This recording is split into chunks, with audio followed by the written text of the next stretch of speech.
colegas, senhores e senhores, não saí de paz comigo mesmo se não fizesse desta a oportunidade de reverenciar a memória de meu falecido mestre e nosso colega Almir de Andrade. Faço, inclusive, como confissão pública da enorme dívida que tenho para com. Guardo ainda, de forma indelével, como tudo começou.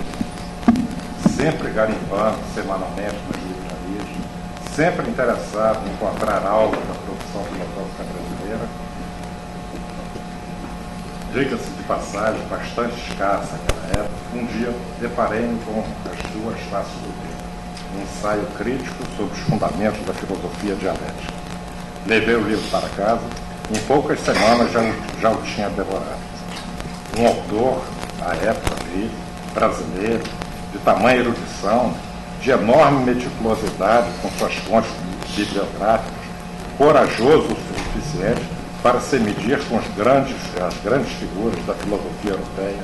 Enfim, um autor decidido a arriscar-se na grande aventura do pensar. E meio azáfamo, o mestre chamou-me para perto de um conjunto de fichários, mostrou-me o mesmo opúsculo coberto de grifos amarelos e depois abriu os arquivos e retirou uma meia dúzia de fichas a ele referentes. Jamais sonhara que alguém com a estatura intelectual de Almir de Andrade pudesse me dedicar tanta atenção. Sucederam-se daí 2 ou 3 encontros, mas o tempo e os afazeres foram nos separados.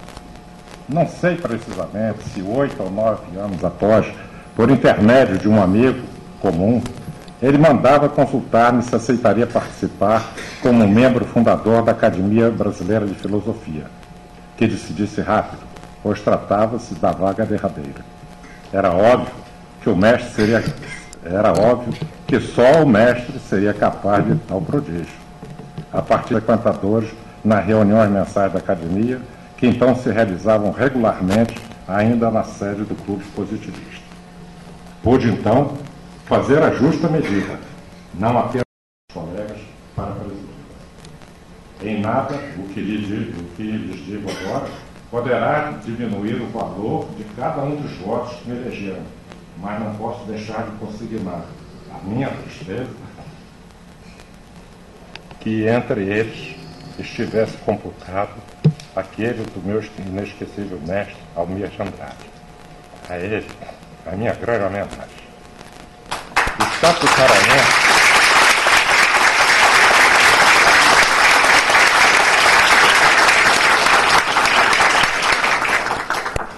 Estatutariamente, cabem à Academia Brasileira de Filosofia enormes responsabilidades.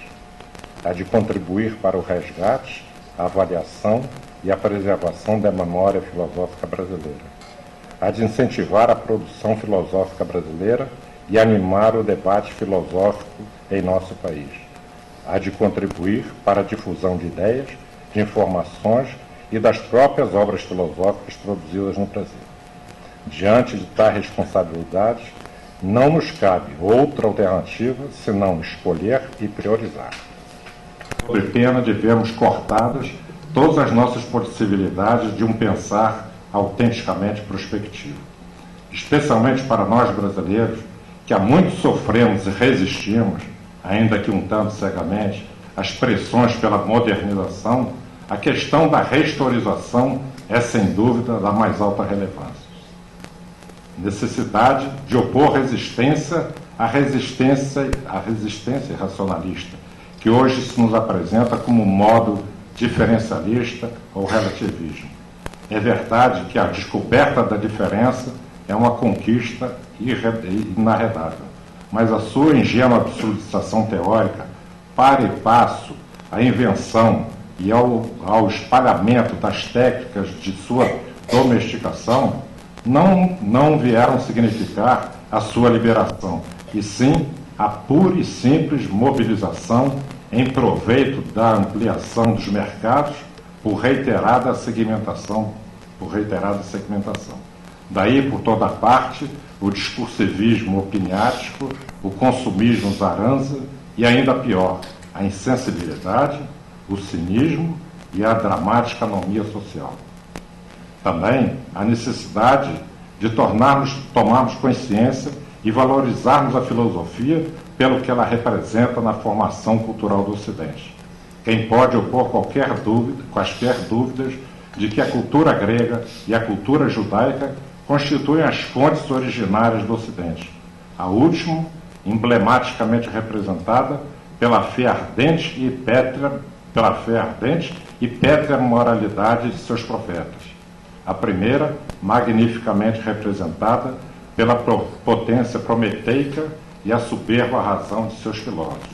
Não se pode, pois, penetrar fundo na compreensão da alma do Ocidente sem um mínimo de familiaridade com as figuras e as ideias dos helenos. E é por este forte motivo que não pode faltar ao currículo de filosofia no segundo grau um espaço para um primeiro contato com a história da filosofia, não só de suas origens gregas, mas também de seus desdobramentos mais significantes no interregno medieval cristão e na modernidade. Nesse momento em que parece que as autoridades públicas começam a levar a sério a questão da educação, como poderíamos nós, membros da Academia de Filosofia brasileira, omitirmos-nos sobre esta questão?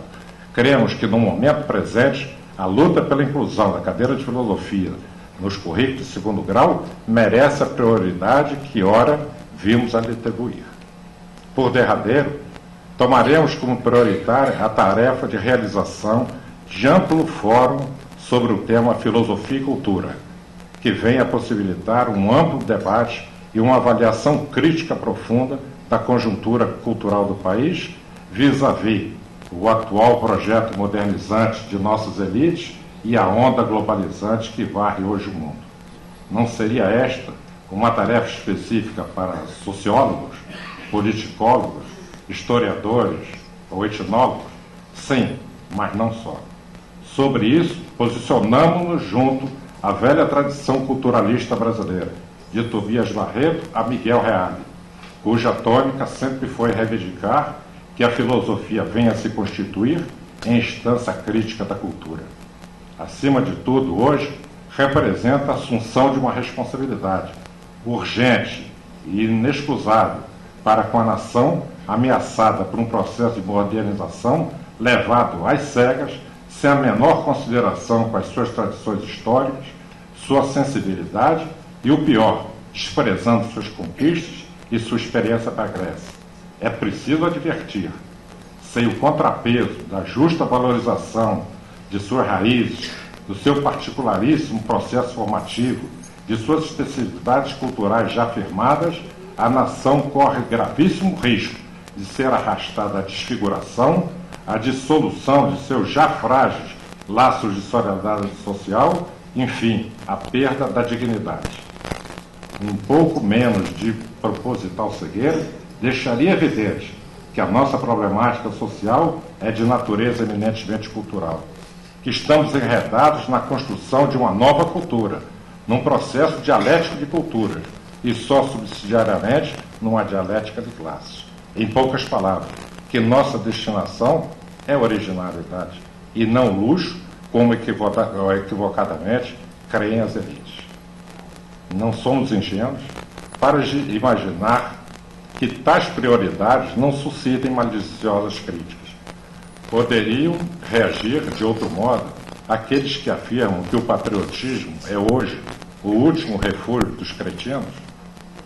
Os virossauros, os HIV-sauros, os que também os há ainda sobreviventes, aqueles que, ao invés de colocar a lanterna à frente, põem na popa e não podem perceber onde têm os próprios pés, para facilitar-lhes, deixo-lhes já pronta a tréplica. Vamos direto à filosofia alemã. Cremos que não poderia haver melhor escolha.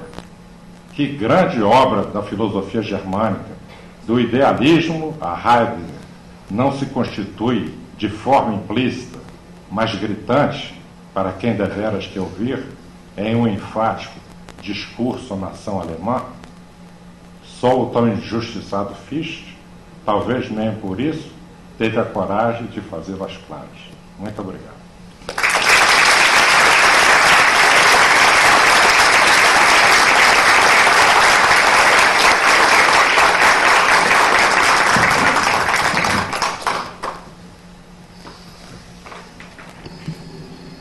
por encerrada a cerimônia e convidamos todos os presentes para o coquetel que será realizado em seguida no foyer. Obrigada.